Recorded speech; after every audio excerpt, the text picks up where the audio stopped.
반갑습니다. 민쌤입니다. 자, 오늘 직장을 잘리는 이유에 대해서 간단하게 한번 사주를 보도록 하겠습니다. 공부 차원에서.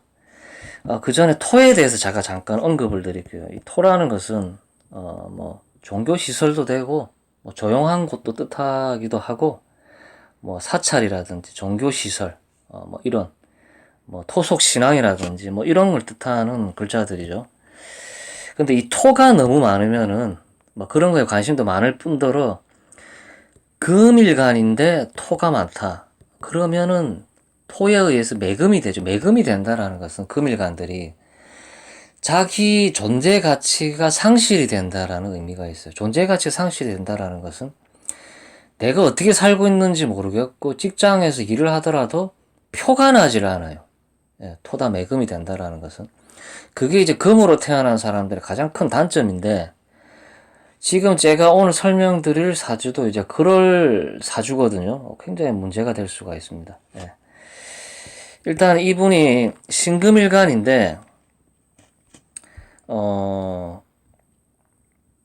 20대 대운 갑자 대운에서는 일을 한 회사에 굉장히 오래 다니고 그랬었는데 개해 대운에 들어서면서부터 일을 못하고 있고, 회사를 몇 달만 다녀도 잘리고, 그런 상황에 놓여 있는 분이거든요.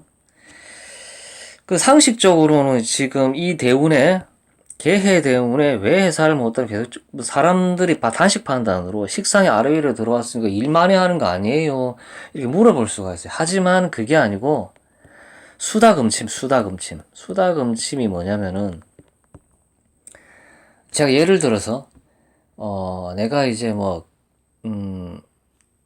소를 100마리를 키우는데 사람을 쓰지 않고 나 혼자 소를 키우다 보면은 소를 제대로 키울 수가 없겠죠. 손이 너무 많이 가야 되는데 혼자서 이 많은 소들을 키우려고 하다 보니까 제대로 소를 키우기 힘들다라는 것이죠. 일은 엄청나게 하는데 표가 나질 않아요. 소가 살도 찌질 않고 사랑을 줄 수가 없다라는 것이죠.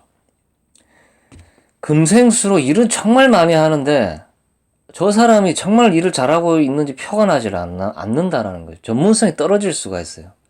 원래 이 식상이 이제 있으면은 경험치가 쌓이고 일을 잘하거나 이렇게 될 수가 있는데 이 신약사주죠. 신약사주. 신유일주면 달라지겠죠. 금생수로 자기가 일을 굉장히 잘하는 사람으로 비춰질 수가 있는데 이분은 신축이요. 편인을 깔고 있기 때문에 금생수가 잘 안 돼요. 금생수가 수다 금침이 된다라는 것이죠. 일이 제대로 안 돼. 그 사장이 봤을 때는 저 사람이 일을 제대로 하는 가치가 않아 보여요. 전문성이 떨어져 보인다라는 것이죠.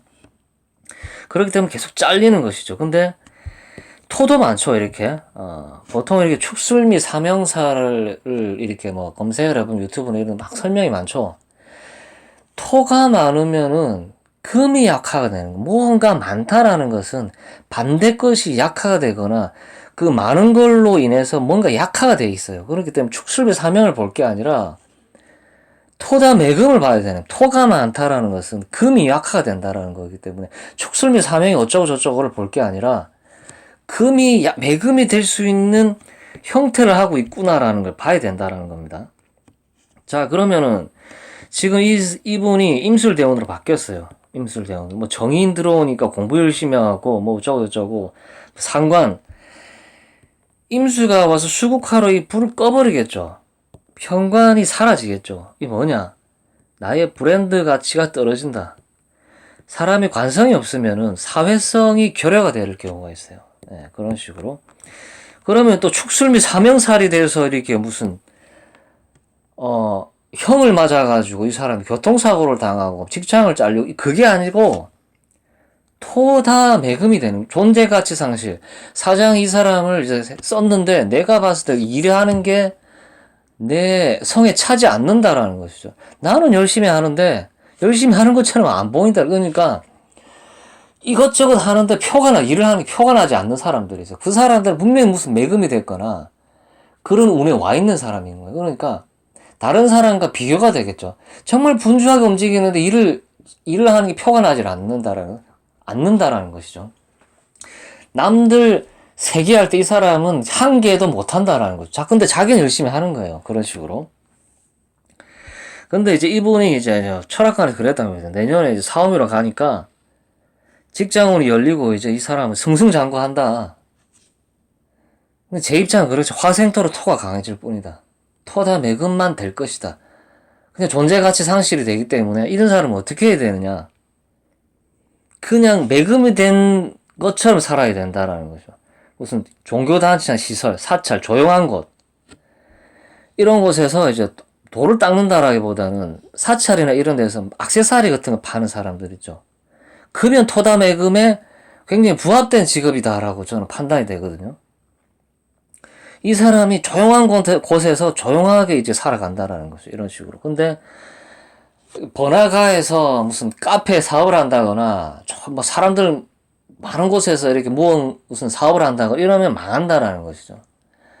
취직을 해도 잘리는 이유가 저 사람은 내가 봤을 때 아무리 생각을 해도 일하는 게 마음에 들지가 않아. 근데 사찰이라든 종교시설 조용한 곳에서 그런 곳에서 몸을 담고 일을 한다면은 이제 그냥 이 임술대원처럼 살아간다라는 것이죠. 이 운이 왔다라는 것은 계절이 온 거고 시간이 온 거예요. 계절이 왔다라는 것은 사람은 봄, 여름, 가을, 겨울이라는 대운을 만나잖아요. 그러면 이 사람은 묘술합으로 편제도 인묘가 되고 편관도 날아가고 하니까 이런 형태로 살아가면 별 문제가 없어요. 예, 제가 하고 싶은 얘기는 그런 겁니다.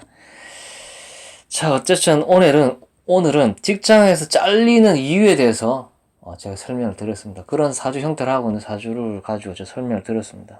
안타깝죠? 철학관에서는 그렇게 얘기했답니다. 사업이라 가니까 편관, 정관에 들어와서 일 엄청나게 많이 한다고. 그리 되기를 바라겠습니다. 네, 오늘은 여기까지 하겠습니다. 시청 감사합니다.